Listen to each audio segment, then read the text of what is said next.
সুপ্রিয় দর্শক শ্রোতা, মহার্ঘ ভাতা নিয়ে কিন্তু নতুন তথ্য পাওয়া গেল এবং দারুণ সুখবর পেয়ে গেলেন সরকারি চাকরিজীবীরা। এক্ষেত্রে কিন্তু অর্থ উপদেষ্টা মহার্ঘ ভাতা নিয়ে যা বললেন তা থাকবে আজকের ভিডিওতে, এবং মোখলেসুর রহমান সিনিয়র সচিব মহার্ঘ ভাতা নিয়ে 3টি পয়েন্টের কথা উল্লেখ করেছেন।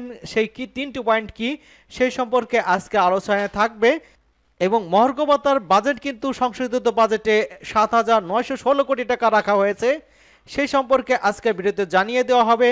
সম্পূর্ণ ধারণা পেতে পুরো ভিডিওটা না টেনে দেখুন। তো চলুন মূল আলোচনায়। আপনারা এখানে দেখতে পাচ্ছেন যে মহার্ঘ ভাতা আসলে কেন বিলম্বিত হচ্ছে।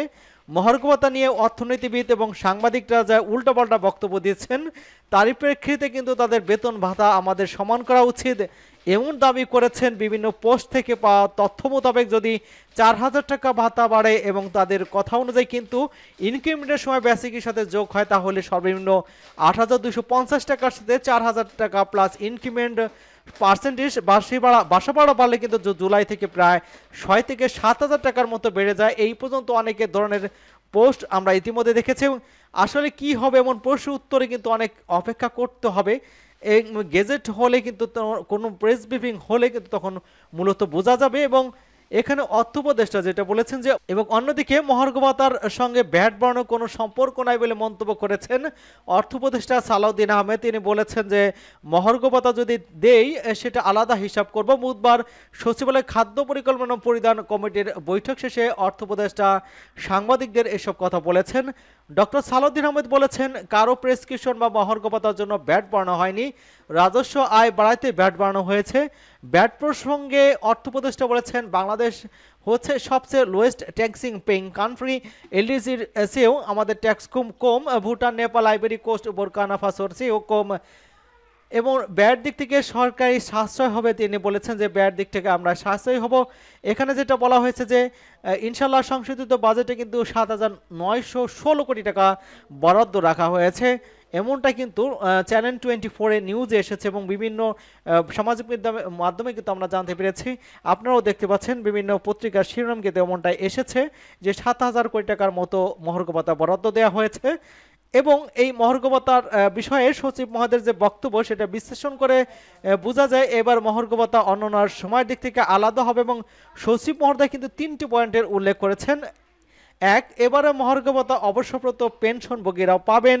২, মহার্ঘ ভাতা রিজনেবল হারে পাবেন। ৩, মহার্ঘ ভাতা পরবর্তী ইনক্রিমেন্টের সময় বেসিকের সাথে যুক্ত হবে। এই 3টি পয়েন্ট কিন্তু শুধু অবসরভোগীদের জন্য নয়, বরং সরকারি কর্মচারীদের ক্ষেত্রে প্রযোজ্য হতে পারে। এবং এই বাজেট না থাকলে কি মহার্ঘ ভাতা কার্যকর হতে পারে? সরকারি কর্মকর্তা কর্মচারীদের গ্রেড অনুযায়ী দুই ভাগে ভাগ করে মহার্ঘ ভাতা দিতে পারে সরকার। 14.5 লাখ সরকারি চাকরিজীবীকে মূল বেতনের সর্বনিম্ন 10% থেকে সর্বোচ্চ 20% হারে কিন্তু মহার্ঘ ভাতা দেওয়ার পরিকল্পনা রয়েছে। এর জন্য 1 বছরে সরকারের বাড়তি খরচ হবে অন্তত 7,000 কোটি টাকা। বর্তমান পরিস্থিতি অর্থনৈতিক দৃষ্টিকোণ থেকে এই বাড়তি ব্যয় যৌক্তিক নয় বলে মন্তব্য করেছেন অর্থনীতিবিদরা। সংশোধিত বাজেটে মহার্ঘ ভাতার জন্য কোনো বরাদ্দ রাখা হয়নি, তাই আগামী মাস হতে কিন্তু মহার্ঘ ভাতার টাকা হাতে পাবেন এমনটা আশা করা ভুল। সংশোধিত বাজেট আসতে মার্চ মাস বা এপ্রিল মাস লেগে যায়, তাই মার্চ মাস বা এপ্রিল মাস আগে এমন ঘোষণা না আসতে পারে। তাছাড়া মহার্ঘ ভাতা সর্বনিম্ন 4,000 নাকি 3,000 টাকা হবে এমন বিষয় কিন্তু স্পষ্টীকরণ পাওয়া যায়নি। বরাদ্দ না আসা পর্যন্ত বেতনের সাথে পাওয়া যাবে না, বা অন্যদিকে ঘোষণা নেওয়া গেজেট জারি হওয়ার পরে কেবল বরাদ্দ আসতে পারে এমনটা কিন্তু বলা যাচ্ছে।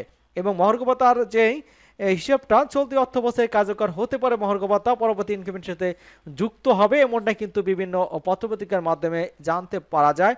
এবং আমরা যদি পূর্ববর্তী যে মহার্ঘ ভাতার প্রজ্ঞাপন সেখানে কিন্তু দেখা যাচ্ছিল যে 20% হারে কিন্তু মাসিক সর্বনিম্ন 1,500 টাকা কিন্তু মহার্ঘ ভাতা দিয়েছিল এবং সর্বোচ্চ কিন্তু 6,000 টাকা মহার্ঘ প্রদানের সিদ্ধান্ত গ্রহণ করা হয়েছিল। এবং মূলত নিয়োগকারী মালিক কর্তৃক নিয়োগ কর্মচারীকে যে নিত্য প্রয়োজনীয় দাবি দিয়ে বাইরে যাওয়ার সাথে জীবনযাপনে কুলে ওঠার জন্য যে ভাতা দেওয়া হয় সেটা কিন্তু মহার্ঘ ভাতা।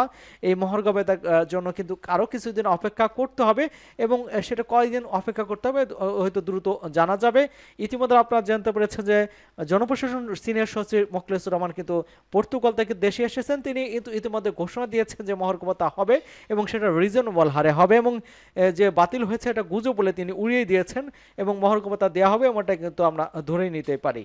সকলকে ধন্যবাদ জানাচ্ছি এবং আমাদের চ্যানেলকে যারা এখনো সাবস্ক্রাইব করেননি চ্যানেলটি সাবস্ক্রাইব করে আমাদের সাথেই থাকুন।